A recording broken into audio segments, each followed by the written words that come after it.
So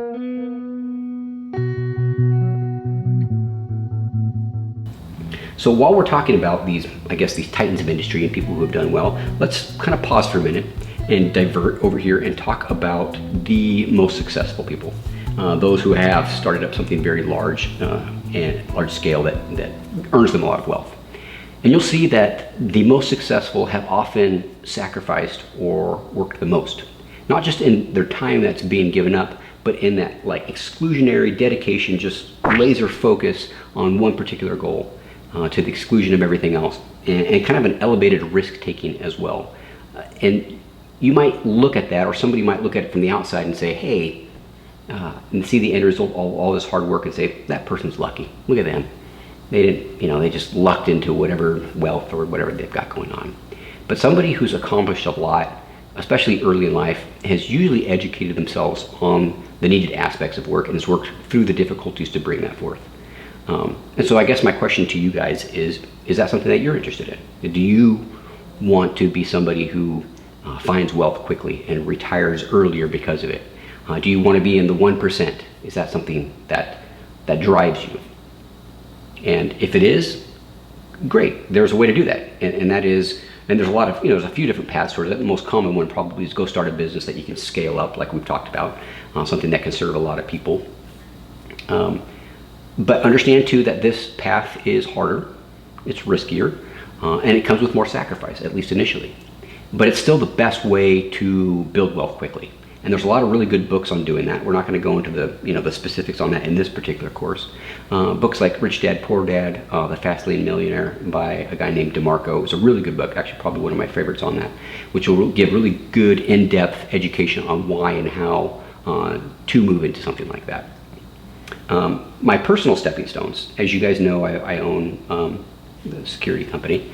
But my personal stepping stones, I didn't realize when I first started working that they were going to lead to my own business. They of course they did, and it really did speed up the wealth building process because it is a business that can scale.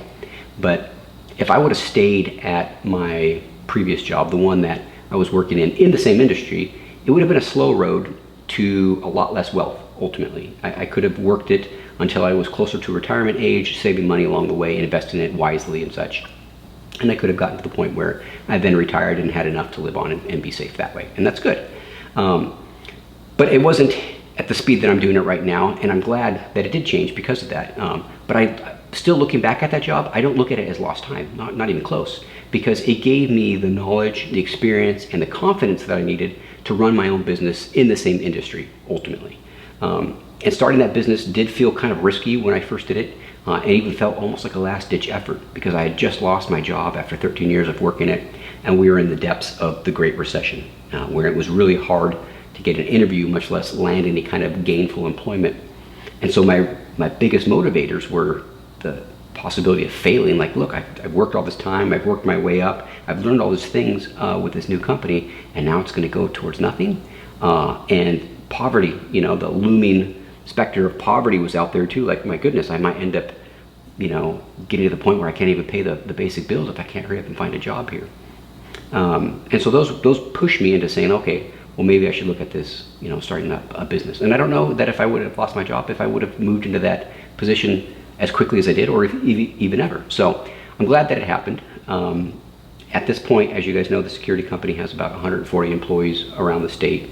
And by running this business for the last decade plus, I've learned how to run a business. And what I learned is that when you learn how to run a business, it's not as hard as people think. And I've learned how to scale it up, but then you kind of know how to run pretty much any kind of business. And so the next step, about 5 years after the security company, was to start up the fitness gym with your aunt, my sister, because of a love of fitness, something that I enjoy quite a bit. But more importantly, it was something where we were looking for something for her to go and have a meaningful, well-paying job. And being that she is somebody who's got a conviction and had spent time in prison, it's difficult for somebody with a felony to get a good, well-paying job sometimes when they first come out. And so this gym was that opportunity for her to do that. And having the confidence from having started the security company, it felt like it was an easy jump to go ahead and do this gym. And then the company after that, the commercial real estate company that I have, I looked at this one as like, this is a good way to lower my tax burden. It's something that's interesting to me, and it also creates passive income, which we mentioned a little bit previously, and we're going to talk about it again here in a little bit. But passive income being the kind of income where you don't have to put that much effort in, and yet you continue to receive pay from it. And then that leads us to the final company, which we're starting up this year, which is Opportunity Oregon, where it's a recruitment agency that gives back to people like, your aunt, who do have criminal backgrounds, and specifically placing people who are coming out of prison.